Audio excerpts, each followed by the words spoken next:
A long time ago, Commander Red led an evil organization called the Red Ribbon Army, but they were seemingly defeated by a young child named Goku. Dr. Gero had escaped, and many years later, he created the androids in Cell. Magenta, who is Commander Red's son, has been trying to bring back the Red Ribbon Army, and he used Red Pharmaceuticals as a front company. Eventually, he and his second-in-command, Carmine, learned about Dr. Gero's grandson, Dr. Hedo. While Carmine was driving the Red Pharmaceuticals, he failed to notice that he was followed by Hajimaru, which is Dr. Hedo's spy robot. After he arrives, Carmine shows Magenta a video presentation on Dr. Hedo's family tree. He also explained that even though Dr. Hedo is a genius, he is unable to find work because of his past research of using resurrected corpses to run a convenience store for him so that he could get research funds. He was imprisoned for this, so Magenta and Carmine decided to meet him outside of the prison when he was released. After Dr. Hedo was released from prison, Carmine and Magenta pulled up in their car and invited him in. However, he already knew who they were, as he explained he used a spy robot to trail Carmine when he first came by the prison. Magenta proposed that he should come work for them, but he was reluctant to since he knew that Red Pharmaceuticals was just a front for the Red Ribbon Army. Since his grandfather was connected to the Red Ribbon Army, it caused trouble for him and his parents. As a superhero, he also had an issue with their plans for world domination. Carmine tried to threaten him with a pistol, but Dr. Hedo then explained his skin was injected with a serum that toughened it to withstand a certain degree of shock. He also explained that Hachimaru carries lethal poison. So, Magenta tried to appeal to his heroism by saying that he believes Capsule Corporation is the headquarters for aliens set on world domination themselves. He also says that the androids in Cell were part of the plan to stop him, as he had shown Dr. Hedo footage of future Kale killing Mecha Frieza. Dr. Hedo agreed to help them and to use his research to make the ultimate android superheroes. They then arrived at the Red Ribbon base, which is under a holographic lake.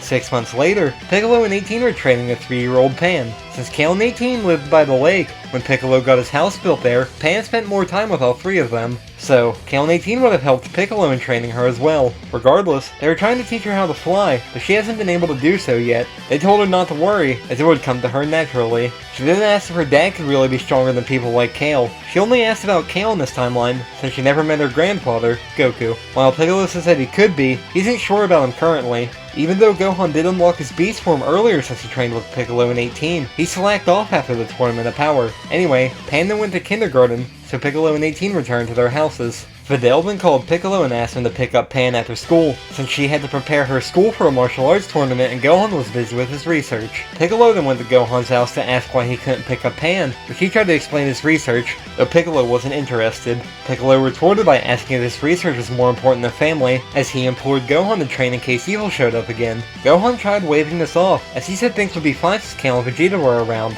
Piccolo then threw a punch at him, but it was blocked, though he then punched him in the stomach. He then changed Gohan's clothes into an outfit like his gi with the weighted cape, which caused Gohan to collapse, but he told him to keep it on, as he agreed to go get Pan. After he returned home, he and 18 started to train together by sparring. However, they were interrupted when they were attacked by Gamma 2. They quickly realized that Gamma 2 is a Red Ribbon android because of the symbol on his outfit. Gamma 2 then tells him that he was sent there on a mission to subjugate Piccolo, but he decided to kill them instead. After they fight, he believes he killed them, so he leaves. However, they just managed to dodge Gamma's attack and slip away in the dust, so they then followed him back to the Red Ribbon base. Once there, Piccolo subdues Soldier 94 and 18 subdues Soldier 76, as they take their outfits to use as a disguise. They then snuck into a room where Magenta, Carmine, Dr. Hedo, and the two Gammas were holding a meeting, along with other soldiers standing guard.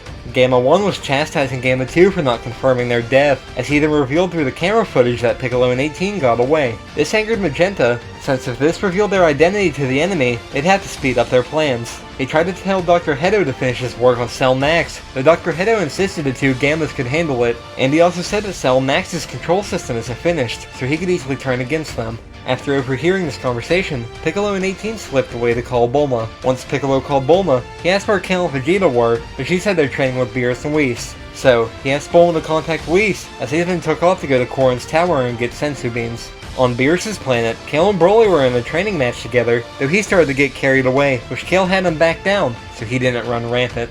Vegeta was meditating, as he pointed out to Kale that Jiren's power wasn't a lot higher than theirs. He just saved his energy for the moments he attacked. This allowed him to save energy while also putting out more power, which he was trying to fight in this same way. Whis came in and applauded Vegeta for figuring this out, as he proposed a training match between the three Saiyans. Vegeta refused to participate in it if Broly was going to be fighting, since they'd be in trouble if he got carried away. Beerus woke up from his 4-month nap to find Chilai, Lemmo, and Broly living on his planet. However, after tasting Lemmo's cooking and finding Chilai attractive, he allowed them to stay. While everyone was eating ice cream, Broly watched Kale and Vegeta spar. During the match, one of the empty ice cream tubs landed on top of Whis' staff, thus preventing him from noticing Bulma's call. Back with Piccolo in 18, Korn only had 2 senzu beans to give them. Bulma then called him, saying that she had no luck getting in contact with Whis. Piccolo then had an idea, as he remembered that Gohan and Krillin had their potential unlocked by the Grand Elder back on Namek. Even though he had his potential unlocked in his timeline by the old Kai years ago, his potential would have changed since then, so it likely could have been unlocked again.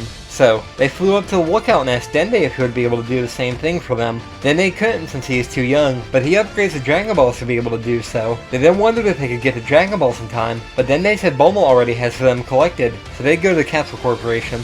Once there, Piccolo uses the first wish to unlock his latent potential, and 18 uses the second wish to unlock hers.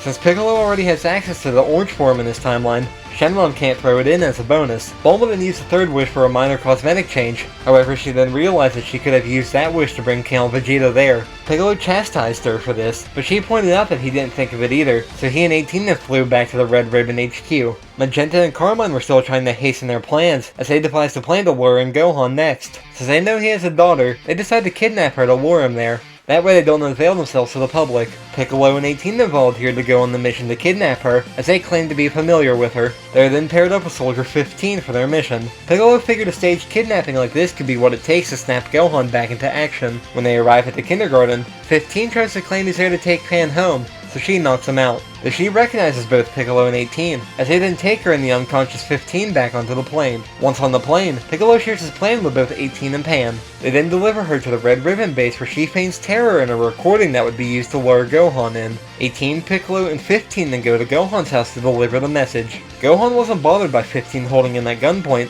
but when he shows him the video of Pan, he flies out of his window and goes Super Saiyan. This created a crater that caused his house to topple, which 15 panics and apologizes. He then politely asks Gohan to come along, as he tells him that Pan is unharmed.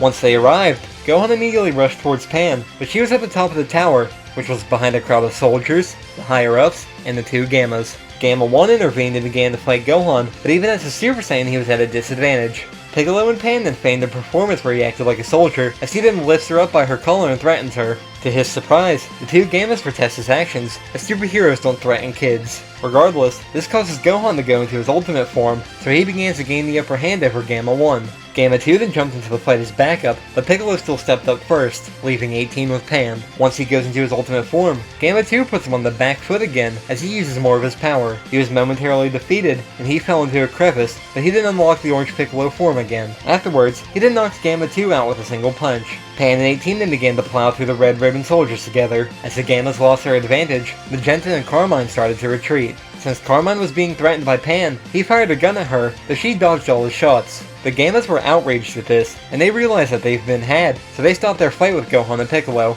Pan then knocked out Carmine, while 18 knocked out Magenta. Since the battle was now over, everyone regrouped, with the Gammas and Dr. Hedo in tow. Bulma then arrived, as she brought Trunks, Goten, and Krillin with her as backup. Since Krillin is a cop, he then handcuffed Magenta and Carmine, putting them under arrest. Anyway, after Piccolo returns to his normal form, he was surprised to see how much Goten and Trunks have grown. This is when Gohan reminds him that Saiyans stay small until they hit a certain age, and then they grow rapidly. Also, since they didn't really get to discuss Piccolo's new form during the Tournament of Power, Gohan asked him what he'd name the form. Since he was told he was orange in that form, Piccolo decides on Orange Piccolo. He jokingly asked Gohan to name the form he unlocked in the Tournament of Power, which he'd call it Gohan Beast. Since the fight was now over, Gohan and Pan would embrace, while Piccolo congratulated him. Even though they didn't fight Cell Max in his timeline, Piccolo would still tell him things like this happening to his family is a good reason to stay prepared. Since Dr. Hedo found out the truth about Magenta and Carmine, he would be repentant for his actions, since he knew he was being used but he chose not to care. He offered to turn himself over to the police, but when Bulma learned about the serum he used for his skin, she offered him a job at Capsule Corporation. She figured his serum could be useful in cosmetic research. She also offered a job for Gamma 1 and Gamma 2 to be security at Capsule Corporation. Also, since Cell Max was never used, the Red Ribbon Army base wouldn't have been destroyed. So, with the help of Bulma, Dr. Hedo would have been able to turn it into his own laboratory, which he would use for cosmetic research for Capsule Corporation. Also, since Cell Max was still in the laboratory, Dr. Hedo would stop his creation process and destroy him before he was finished.